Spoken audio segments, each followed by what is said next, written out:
พี่น้องซุ้มเจ้าจำน้องยี่หวาสาวหมอลำเสียงไหลหัวใจเพชรบ่สาวหมอลำเสียงไหลหัวใจเพชรที่เป็นข่าวกำลังดราม่ากันมาจ้างหมอลำ200,000เอาให้บ้านจุ่มมาลำบ่มวนความนั้นความนี้นั่นแหละจนรับเป็นกระแสดราม่าอุ้ยเพจไหนก็ไปลงพี่น้องเอ่ยบัดนี้สาวหมอลำเสียงไหลนั่นบ่แม่นผู้อื่นเด้เป็นลูกสาวของเสี่ยวหัวหน้าโจโยมมานินพี่น้องเอ่ยอุ้ยก็ย้อนตอนนั้นก็เห็นตอนหมอลำเพชรเมืองไส้นี่เปิดฤดูกาลที่สาวหมอลำเสียงไหลอยู่นี่เมื่อเปิดฤดูกาลในน้องอุ้งอิงกับหัวหน้าโจก็ไปดิพี่น้องบัดนี้หัวหน้าโจมาโพสต์ว่าจังซี่ล่ะน้องยี่หวาดังคักดังแน่ลูกสาวพ่อหนึ่งเพชรเมืองไส้เสี่ยวพ่อใหญ่โจ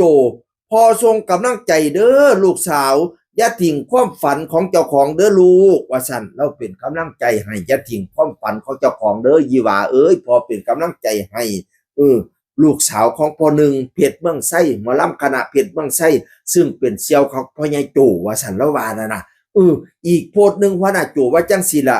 เฮาสิเอาลูกสาวยี่หวาคนดังทั้งโซเชียลมาโซโตถือโอกาสฝากพี่ฝากน้องบนเวทีสาวน้อยทั้งเฮาสิเอา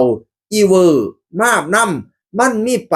ปัญหาหยังแบบใดเดี๋ยวค่อยไปเจอกันบ่าย 4 โมงที่101วันที่20พะนะโอเคเพื่อนว่าซั่นว่านั่นอีเวอร์ก็มาผู้ใดล่ะอีเวอร์พี่น้องน้องยี่หวานี่ก็พอฮู้อยู่เนาะเสียคนดังทั้งโซเชียลกันไปผู้ใดก็ไปจอบเบิ่งเด้อวันที่20อยู่จังหวัด101พะนะว่าอันเพิ่นก็แท็กไปหากับอานิรุตดงทอง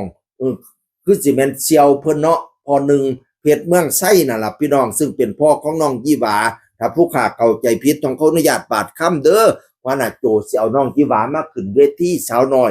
เพิ่นเป็นเสี่ยวกันน้องยี่หวานี่เป็นลูกเสี่ยวว่าต่อไปคันน้องยี่หวาสิเอิ้นพ่อโจก็ต้องเอิ้นพ่อเสี่ยวว่าต่อไปว่า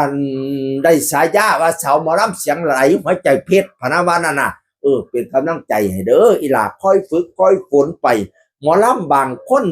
แต่กี้เพิ่นก็ลำบ่ม่วนออกมาเลยเปดๆไปคือกันนี่ล่ะแต่เฮาต้องฝึกดีปีปึ้มฝึกอยู่ตลอดฝึกอยู่ดูๆฝึกไป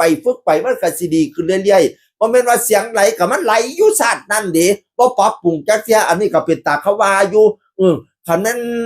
เสียงไหลล่ะค่อยๆดีขึ้นค่อยๆดีขึ้นคนสิย่องดินั่นล่ะก็ท่าเบิ่งความพัฒนาของน้องยี่หวาเนาะคนดังทั้งโซเชียลในตอนนี้พอเราเป็นผู้ตั้งฉายาให้เองเด้อพอเราเป็นผู้ตั้งเองเด้อ